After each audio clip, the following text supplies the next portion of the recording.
SCERT Telangana నిర్వహించేటువంటి doubts clarification పాల్గొనడానికి విద్యార్థులంతా కూడా చాలా ఉత్సాహంగా చూపుతున్నారు. మరి ఏదైతే వర్కింగ్ డే ఉంటుందో ఆ రోజు సాటర్డే రోజు నిర్వహించేటువంటి కార్యక్రమంలో విద్యార్థులు బాగా స్పందిస్తున్నందుకు మొట్టమొదట వారికి అభినందనలు. మరి ఈరోజు మనం డౌట్స్ క్లారిఫికేషన్కి వెళ్దాం.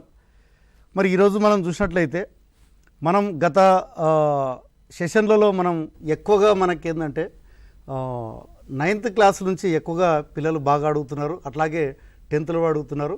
ఈరోజు కార్యక్రమంలో కూడా మనకి రాధాకృష్ణాచారి భూపాలపల్లి జిల్లా నుంచి పాల్గొంటున్నారు, అట్లాగే రాజేంద్ర కుమార్ నల్గొండ జిల్లా నుంచి పాల్గొనడం అనేటువంటి జరుగుతుంది. రాజేంద్ర కుమార్, ఇప్పుడు మనకి 9th క్లాస్లో తీసుకున్నట్లయితే ఈ యొక్క అట్మాస్ఫియర్ లెసర్లో ఉన్నటువంటి ప్రెజర్ బెల్ట్స్ మీద మనకి ప్రతిసారి కూడా పిల్లలు క్వశ్చన్ అడగడం అనేటువంటిది జరుగుతూ ఉంది. కాబట్టి మనం దాన్ని ఒకసారి త్రో పిపిటి ద్వారా కొంత డీటెయిల్గా వివరించినట్లయితే మరి మళ్ళీ అది పిల్లలకి ఆ డౌట్ రాకుండా మనం క్లియర్గా ఎక్స్ప్లెయిన్ చేసిన వాళ్ళం అవుతాం. మరొకసారి మీరు దాని గురించి క్లియర్గా ఎక్స్ప్లెయిన్ చేయాలని కోరుతున్నాను. తప్పకుండా సార్. ఎందుకంటే ఈ ఏదైతే గ్లోబుకు సంబంధించిన కొన్ని అంశాలు ఉన్నాయో అవి విద్యార్థుల అవగాహన కొరకు మనము పీపీటీ అనేది రూపొందించి మరి క్లియర్గా చెప్పడానికి మనము ప్రయత్నం చేద్దాము. సో దీంట్లో మనము గనక ఈ ఏదైతే ప్రెషర్ జోన్స్ అంటే ఏవైతే మనము తెలుగులో పీడన మేఖలాలు అని అంటామో, మనము ఈ గ్లోబు పైన అటువంటి మనకు ఏడు ఉన్నాయి. సో దీంట్లో మనము చూసుకుంటే equatorial region from 10 degrees of the north to 10 degrees of the south, అంటే భూమధ్య రేఖకు ఇరువైపులా 10 డిగ్రీల వరకు ఏదైతే ఉన్నదో అది ఒక బెల్ట్గా తీసుకోవడం జరిగింది. ఇది లో ప్రెషర్ బెల్ట్, అంటే ఇక్కడ పీడన శక్తి అనేది చాలా తక్కువగా ఉంటుంది ఈ రీజియన్లో. అంటే దీనికి కారణము ఏంటిది అని అంటే, ఒకటి ఇక్కడ టెంపరేచర్ అనేది ఎక్కువగా ఉండడము, ఈ టెంపరేచర్ ఎక్కువతోటి వాటర్ వేపర్ కూడా అధికంగా ఉండడము. మనం చూస్తాం వాటర్ వేపర్ ఏమవుతుంది అని అంటే, మనము నీళ్లు కాగబెట్టినప్పుడు దాదాపుగా వాటర్ వేపర్ అంతా పైకి పోవడం జరుగుతూ ఉంటుంది. అదేవిధంగా ఇక్కడ కూడా ఈ టెంపరేచర్ వలన వాటర్ ఏదైతే వేపర్గా మారి ఇక్కడ లో ప్రెషర్ బెల్ట్ అనేది ఏర్పడడం జరుగుతుంది అన్నట్టు. రతంపర్ సార్, మీరు దీనికి ఏదైనా యాడ్ చేస్తారా?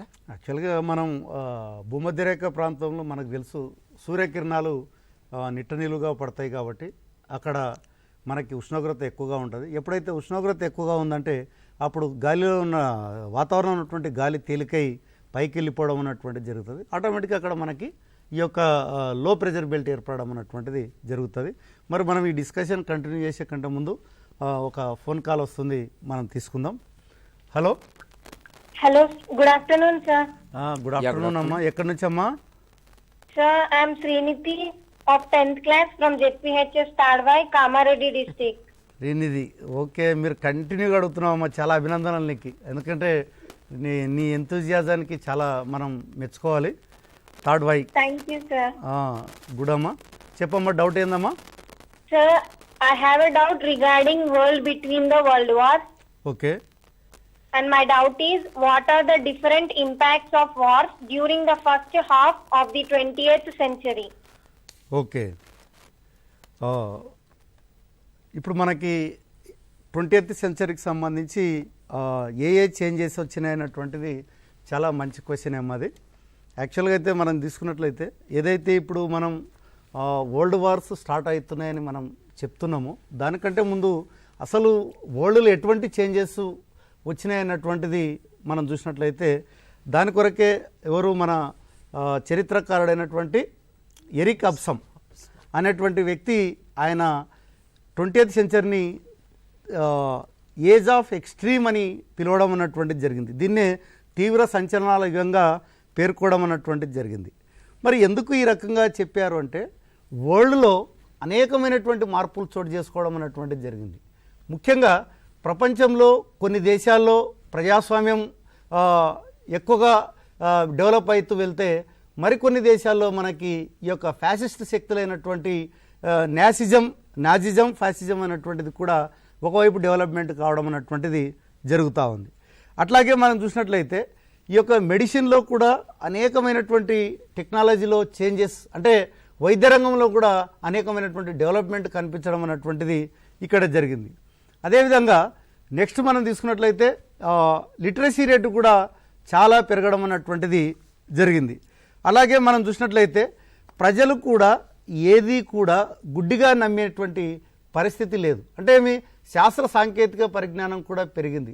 ప్రతిదీ కూడా ఇట్లా ఎందుకు జరిగింది అని ప్రశ్నించేటువంటి తత్వం కూడా ఈ యొక్క 20th సెంచరీలో హేతువాదం అన్నటువంటిది. అంటే ఇక్కడ ఎక్కడ కూడా వాళ్ళు ఏదైనా చెప్తే, అంతకుముందు మనం చూస్తాం ఏది పోపు కాలంలో, అంటే ఏదైతే పోపు చెప్పినాడో దాన్ని ప్రజలు గుడ్డిగా నమ్మేటువంటి వాళ్ళు. కానీ తర్వాత కాలంలో వాళ్ళు చదవడం వల్ల, అక్షరాస్యత పెరగడం వల్ల యాక్చువల్గా ఏముంది అన్నటువంటిది కూడా తెలుసుకోవడం అన్నటువంటిది జరుగుతుంది. అట్లాగే మనం చూసుకున్నట్లయితే ముఖ్యంగా యుఎస్ఎస్ఆర్ లాంటి దేశాల్లో అక్కడ మనకి సామ్యవాదం అన్నటువంటిది డెవలప్ కావడం జరిగింది. అమెరికా లాంటి దేశాల్లో ప్రజాస్వామ్యం అయినప్పటికీ కూడా అక్కడ పెట్టుబడిదారి విధానం డెవలప్ కావడం అన్నటువంటిది అక్కడ జరిగింది. అట్లాగే ఈ యొక్క సైన్స్లో కూడా జీవం పుట్టుక గురించి కూడా అనేకమైనటువంటి పరిశోధనలు చేయడం అన్నటువంటిది జరిగింది. అట్లాగే ప్రపంచంలో కూడా ఏదైతే బహుళ పార్టీ వ్యవస్థ అన్నటువంటిది కూడా రావడం అన్నటువంటిది జరిగింది. ఎందుకంటే ఎప్పుడైతే ప్రజాస్వామ్యంలో ఒకే పార్టీ డామినేషన్ ఉన్నప్పుడు మరి అక్కడ ప్రజల యొక్క అభిప్రాయానికి విలువ ఉండదు. కాబట్టి బహుళ పార్టీలు వచ్చినప్పుడు పోటీ అన్నటువంటిది ఉంటుంది. ఎక్కువ మంది ప్రజలు దీంట్లో పాల్గొనడానికి కూడా అవకాశం ఉండడానికి ఉంటుంది. కాబట్టి అందుకనే ఈ యొక్క యుగాన్ని ఏమని పిలిచినారంటే మనకి ఏజ్ ఆఫ్ ఎక్స్ట్రీమ్ అన్నటువంటిది పిలవడం అన్నటువంటిది జరిగిందమ్మా. రైట్, నెక్స్ట్ మనం కంటిన్యూ చేద్దాం. ఫోన్ కాల్ వస్తూ ఉంది. Hello sir. చెప్పమ్మా, ఎక్కడి నుంచి అమ్మా? లక్ష్మీ సంహిత, హైదరాబాద్ నుంచి సార్. లక్ష్మీ సంహిత, చెప్పమ్మా, డౌట్ ఏంది?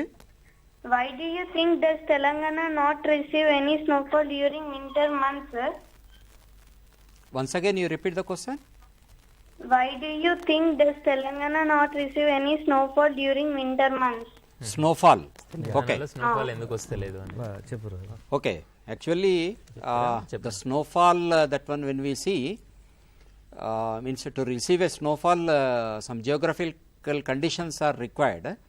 Here the first we will see about the altitude, means high above the sea level, whereas generally whatever the Hyderabad, that one, and Telangana region, if we see, it is mostly around some 400 meters above the sea level, that one it is there.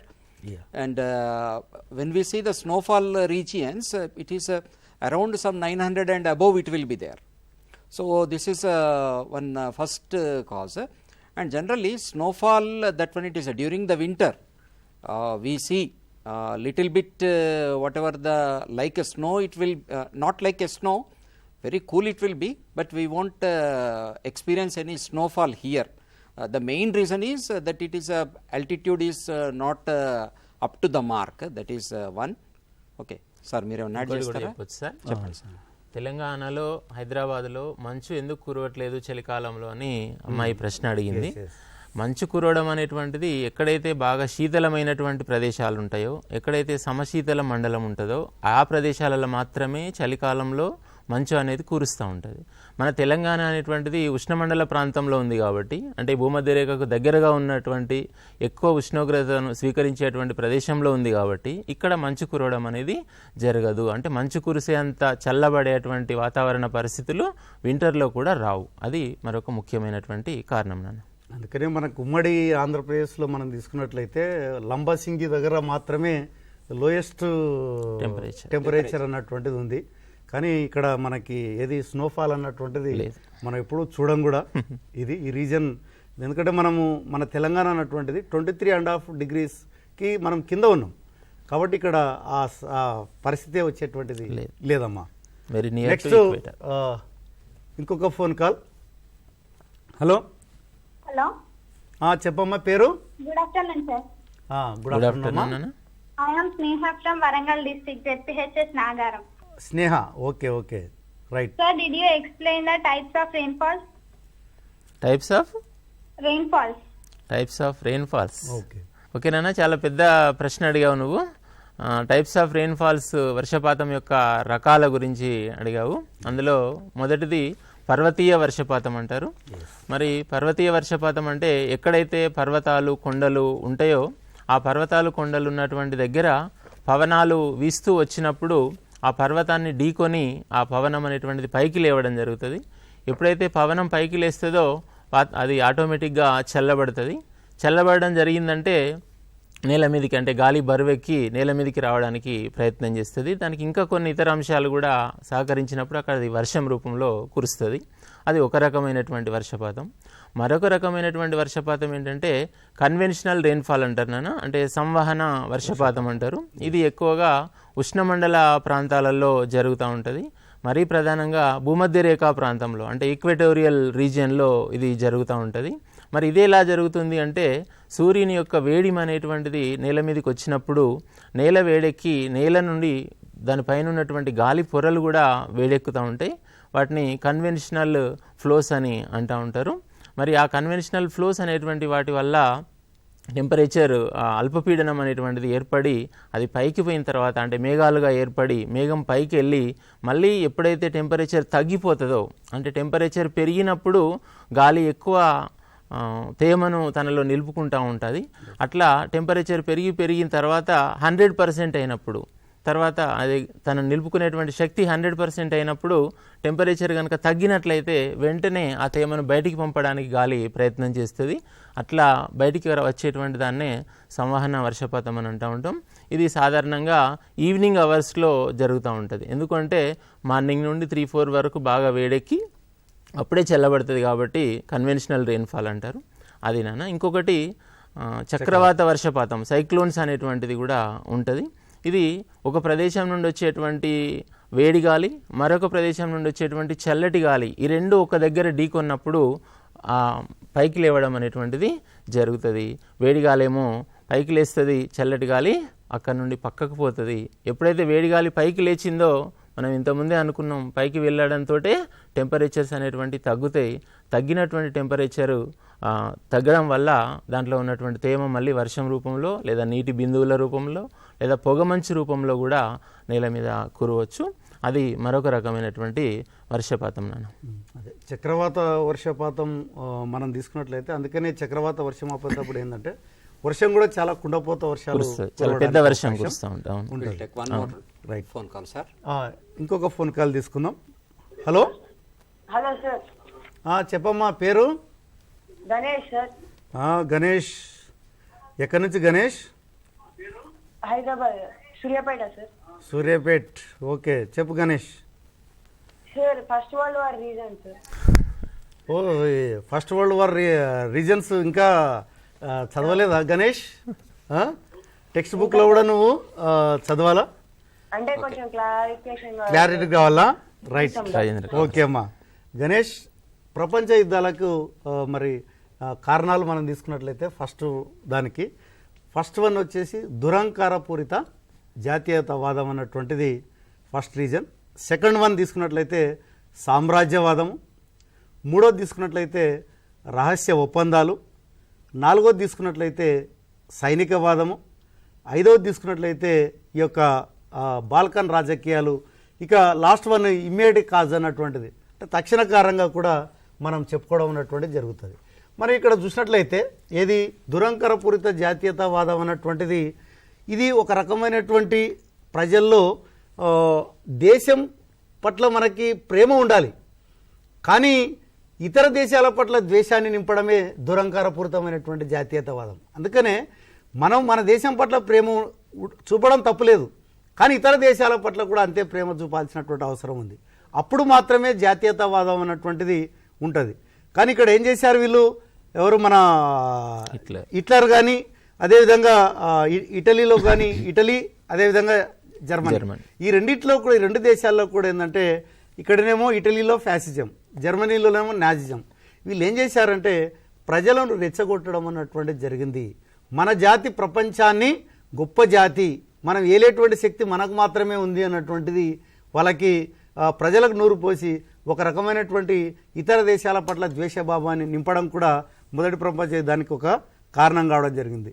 అట్లాగే సామ్రాజ్యవాదం అన్నప్పుడు మనం చూసుకున్నట్లయితే ఏంటంటే ఎప్పుడైతే ఇంగ్లాండ్లో పారిశ్రామిక విప్లవం వచ్చిన తర్వాత ఏమైంది, వాళ్ళకి అక్కడ మిగులు ఉత్పత్తి అన్నటువంటిది మొదలైంది యూరోప్లో. మరి ఈ మిగులు ఉత్పత్తిని యూరోప్ ప్రజలు వాడుకున్నాక కూడా ఎంతో మిగిలిపోయింది. అప్పుడు ఏం చేశారు, ఆసియా ఆఫ్రికా దేశాల్లో వాళ్ళు ఏం చేసినారంటే మార్కెట్ల కొరకు అన్వేషణ మొదలుపెట్టడం అన్నటువంటిది జరిగింది. ఈ మార్కెట్లను ఆక్రమణ చేసేటువంటి క్రమంలో కూడా మరి దేశాల మధ్య అనేకమైనటువంటి విభేదాలు రావడం అన్నటువంటిది జరిగింది. కాబట్టి ఇది కూడా ఒక రీజన్ అయింది. అదేవిధంగా రహస్య ఒప్పందాలు కూడా ఒకరికి తెలియకుండా ఒకరు ఒప్పందాలు చేసుకోవడం కూడా మనకి ఈ యొక్క రీజన్ ఒకటైంది. అట్లాగే సైనికవాదం అంటే కూడా మనం చూసినట్లయితే ఏంటంటే ప్రతి ఒక్కరు కూడా ఆ టైంలో ఒకరిని చూసి ఒకరు భయపడుతున్నారు కాబట్టి ఇప్పుడు ఏం చేయాలి, నేను ఎప్పుడు కూడా సిద్ధంగా ఉండాలి. కాబట్టి వాళ్ళు ఏం చేసినారంటే సైన్యాన్ని పెంచేటువంటి ప్రయత్నాలు చేసినారు. ఇప్పుడు మీరు తీసుకున్నట్లయితే ఏది జర్మనీలో వాళ్ళు ప్రజలకు ఉద్యోగ అవకాశాలు కల్పించాలంటే ఏం చేయాలా, కాబట్టి ఆయుధ కర్మాగారాలు స్థాపించి ఉద్యోగాలు కల్పించేటువంటి పరిస్థితులు కూడా చెప్పడం జరిగింది. కాబట్టి ఎప్పుడైతే సైనిక శక్తిని పెంచుకుంటూ వాళ్ళు వెళ్ళిపోయినారో ఆటోమేటిక్గా ఒక దేశం మరొక దేశం పట్ల అనుమానాలు పెరగడం అన్నటువంటిది జరుగుతుంది. అట్లాగే బాల్కాన్ ద్వీపంలో ఉన్నటువంటి రాజకీయాలు కూడా ఈ యొక్క మొదటి ప్రపంచ యుద్ధానికి కారణం కావడం అన్నటువంటిది జరిగింది. ఎందుకంటే అప్పుడు మనం చూసినట్లయితే ఒట్టోమన్ సామ్రాజ్యం పతనమైన తర్వాత అప్పుడు వరకు అదేముంది, టర్కీ యొక్క ఆధీనంలో ఉంది ఒట్టోమన్ సామ్రాజ్యం. అది ఎప్పుడైతే అంతమైందో ఆటోమేటిక్గా ఆస్ట్రియా, జర్మనీ ఇవన్నీ కూడా ఆ చుట్టుపక్కల ఉన్నటువంటి దేశాల మీద ఆధిపత్యం కొరకు ప్రయత్నం చేయడం అన్నటువంటిది జరిగింది. అదేవిధంగా మనం తక్షణ కారణం కింద కూడా తీసుకున్నట్లయితే ఇక్కడ చూసుకున్నట్లయితే ఆస్ట్రియా యువరాజు ఫెర్డినాండ్ మరి అతని భార్య కూడా వాళ్ళు బోస్నియాకి వెళ్ళడం జరిగింది. అక్కడ ఒక ఏమంటారు బోస్నియన్ దేశానికి చెందినటువంటి సెర్బియన్ చేతిలో ఆయన హత్య కావడం జరిగింది. మరి ఎందుకు హత్య చేశారన్నటువంటిది క్లారిఫికేషన్ ఆస్ట్రియా అడగడం జరిగింది. కానీ సెర్బియా బోస్నియా క్వాలిఫికేషన్ ఇచ్చినప్పటికీ కూడా అది సాటిస్ఫై కాక ఇమీడియట్గా అది యుద్ధం ప్రకటించడం అన్నటువంటిది జరిగింది. దాంతో ఆటోమేటిక్గా ఈ యొక్క బోస్నియాకు సపోర్ట్గా మనకి రష్యా, బ్రిటన్, ఫ్రాన్స్ రావడం జరిగింది. ఆస్ట్రియాకు మద్దతుగా ఏదైతే జర్మనీ ఇవి మద్దతుగా రావడం అన్నటువంటిది జరిగింది. దాంతో మనకి మొదటి ప్రపంచ యుద్ధం మొదలు కావడం అన్నటువంటిది జరిగింది. గణేష్, నువ్వు ఇంకొకసారి మళ్ళా టెక్స్ట్ బుక్ కూడా బాగా చదువు. Okay sir, how Himalayas play a vital role in India's development, sir. Once again you repeat. ఇంకొకసారి How Himalayas play a vital role in India's development. Okay. Okay. Right. హిమాలయాలో Actually, this question even earlier also we have explained on this one, how the Himalayas are impacting of this one. One thing, we cannot imagine India without Himalayas because of the first thing, we have the monsoon type of climate which it is supporting very good agriculture. That is a main thing. Because of Himalayas obstruct whatever the clouds that one it is there, and we are getting very good rainfall with the help of that one. So that what is the region means, whereas here it is one more thing, that Himalayas are it is a birthplace of many rivers. So that is what are the northern plains are there, that one it is receiving very good water for the purpose of agriculture. So agriculture development it is there, and as well as with that one, when the agriculture development is there, with that one the associated whatever the industries are there, that one also developed in this region. So like this, economically we are getting very good support from the what are the Himalayas. So mainly means economically if we take, this is the primary reason, because of a very good water resource, means rivers are birthplace it is. So that is what we are getting very good water from that one, and agriculturally it is supporting us. అట్లాగే మనకి హిమాలయాల వల్ల ఇంకొకటి ఏంటంటే tourism కూడా. అక్కడ మనకి ఏదైతే హిమాలయ నదులు ఉన్న వెంబడి కూడా మనకి ఏంటంటే ఫేమస్ ఉన్నటువంటి గొప్ప గొప్ప దేవాలయాలు కూడా ఉన్నాయి. కాబట్టి అదేవిధంగా హిమాలయ యొక్క అందాలు కూడా చూడాలన్నటువంటిది చాలామంది విదేశస్తులు కానీ మన దేశం వాళ్ళు కానీ విజిట్ చేస్తారు. కాబట్టి ఆటోమేటిక్గా అక్కడ టూరిజం కూడా బాగా డెవలప్ అయింది. కాబట్టి అది కూడా మనకి ఎకనామిక్కి ఒక బూస్ట్గా కూడా పనిచేయడం అనేటువంటిది జరుగుతుంది. ఓకే, ఇంతకుముందు గణేష్ మోడరేట్స్ గురించి అడిగారు కదా. Yes, this is in our Indian national movement, Swadeshi మూమెంట్లో ఈ మోడరేట్స్ గురించి రావడం జరిగింది.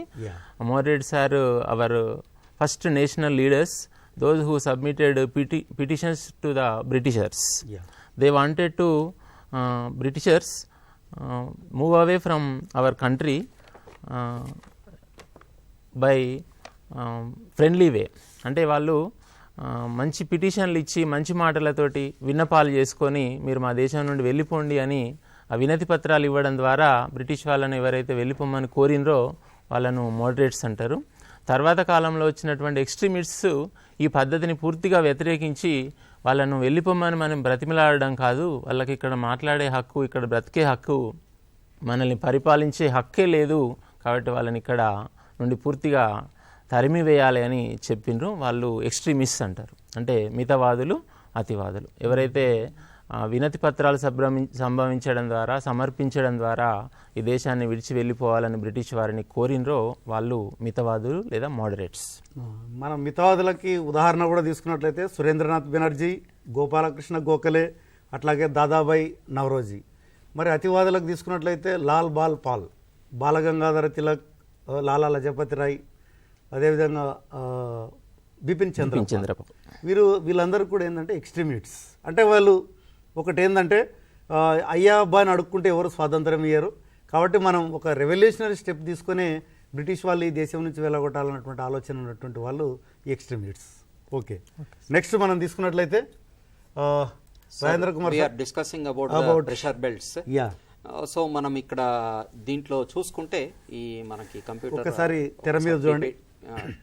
దీనిపైన మనం చూసుకుంటే ఇక్కడ ఈ మిడిల్ ఏదైతే భూమధ్య రేఖ ప్రాంతం ఉందో సార్, ఈక్వటోరియల్ రీజియన్, ఇక్కడ నుంచి ఎయిర్ అనేది ఎవాపరేట్ అయిపోయి, వెరాజ్ due to that one it will, అంటే ఒక రొటేషన్ దీని వలన it will go towards the south and north side, అంటే అటువైపు ఇటువైపు వెళ్ళిపోయి మళ్ళీ అక్కడ చల్లబడి అక్కడ ప్రెషర్ మళ్ళీ అక్కడ ఎక్కువై మళ్ళీ కిందికి ఇటు ఎక్కడనైతే లో ప్రెషర్ ఉందో అక్కడికి రావడం అనేది జరుగుతూ ఉంటుంది సార్. దీంట్లో ఇట్ ఈస్ అంటే మెయిన్గా ఇక్కడ రీజన్ మనం చూసుకుంటే earth rotation is maximum near equator.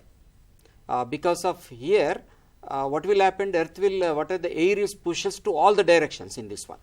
Air is pushed towards the north and as well as the south also, due to calm air movement in this pressure belt, which is called as a doldrums. ఈ doldrums వల్ల ఏంటిది అని అంటే మనకి moment of air అనేది చాలా ఎక్కువగా ఉంటుంది. Next pressure belt if you take that one, it is a sub tropical high pressure belt. అంటే ఇక్కడ మనకు ప్రెషర్ అనేది ఎక్కువగా ఉంటుంది. మరి ఇది ఎక్కడికి వెళ్ళి వచ్చింది ఈ ప్రెషర్ అని అంటే మనకి ఈక్వటోరియల్ రీజియన్ నుంచి యాజ్ వెల్ యాజ్ మనకు from towards tundra polar region ఏదైతే ఉందో అక్కడి నుంచి ఇక్కడికి కొద్దిగా అక్కడ టెంపరేచర్స్ ఎక్కువైపోయి ఇక్కడికి రావడం జరుగుతూ ఉంటుంది. This one it is extends between 35 degrees of the north to 35 degrees, means both the sides. If you take 35 degrees that region it is there. And the warm air which rises from the equator, warm air ఏదైతే equator నుంచి వస్తున్నదో that one it is cools down at this place and which it is resulted in the various high pressure area. అందుకొరకే ఇక్కడ నుంచి మళ్ళీ ఏంటిదంటే towards అంటే pressure belt ఎక్కడనైతే లో ఉంటుందో అక్కడికి వెళ్ళిపోతూ ఉంటుంది అన్నట్టు.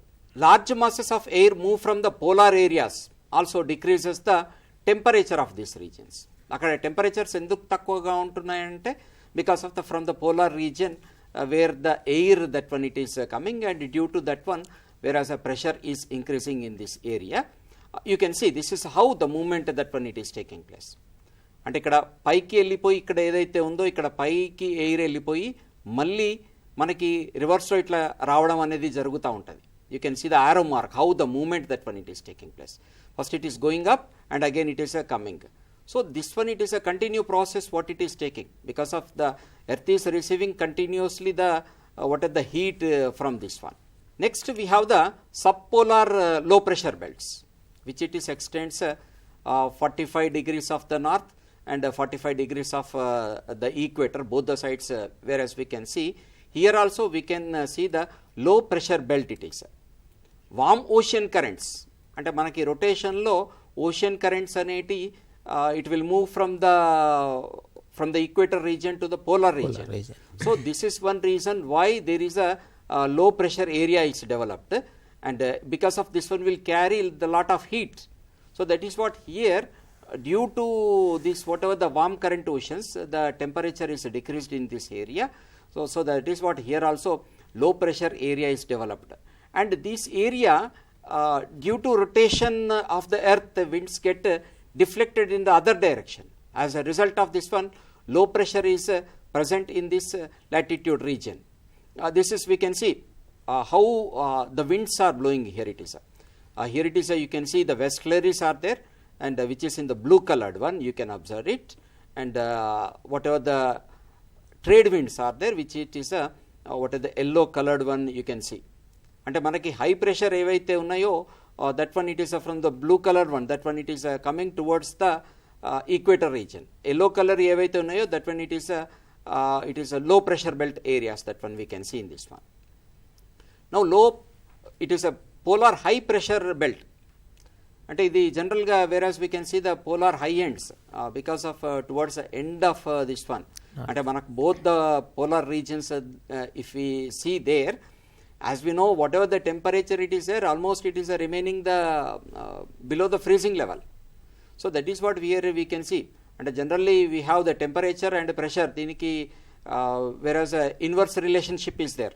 When the temperature is more, what is the pressure that one will whereas decreases. Okay, so these are the reasons why we can say that when it is here we have the pressure belts that when it is developed in this region, sir.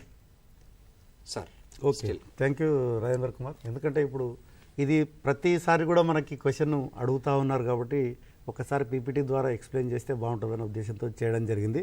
అట్లాగే విద్యార్థులారా, ఇప్పుడు మనకి ఈ రకంగా మీరు మీ మిత్రులకు కూడా ఒకసారి చెప్పండి. ఎందుకంటే ప్రతి సాటర్డే రోజు వర్కింగ్ డే ఉంటే కంపల్సరీ మనకి ఈ యొక్క డౌట్ క్లారిఫికేషన్ సెషన్ అన్నటువంటిది ఉంటుంది. మరి నెక్స్ట్ సాటర్డే మనకి సెకండ్ సాటర్డే కాబట్టి అది ఉండకపోవచ్చు. కాబట్టి మళ్ళీ మనకి 21వ తారీఖు మళ్ళీ ఇది ఉంటుంది. కాబట్టి మీరందరూ కూడా మంచిగా డౌట్స్ రాసుకొని మరి ఎక్కువ మంది విద్యార్థులకి ఇది రీచ్ అయ్యేటట్టుగా మీరు ప్రయత్నం చేయాలా. అదేవిధంగా మరి నెక్స్ట్ వీక్ మళ్ళీ 21వ తారీఖు మరిన్ని అంశాలతో మేము ముందుంటాం. మరి మీ అందరూ కూడా మీ డౌట్స్తో కూడా మీరు కూడా సిద్ధంగా ఉండండి. మరి మేము కూడా చెప్పడానికి ఇక్కడ సిద్ధంగానే ఉన్నాం. మీ అందరూ ఇంత బాగా డౌట్స్ అడుగుతున్నందుకు మీ అందరికి కూడా మళ్ళొకసారి ఈ యొక్క అభినందన తెలియజేస్తున్నాం ఎస్సీఆర్టీ తెలంగాణ తరఫున. మరి ఉపాధ్యాయులు అట్లాగే విద్యార్థులు కూడా మరి పిల్లల్ని ఎంకరేజ్ చేసి మరిన్ని డౌట్స్ అడగాలని కోరుకుంటున్నాం. ఈ సెషన్ ఇంతటితో ముగిసిందని తెలియజేస్తున్నాం. Thank you.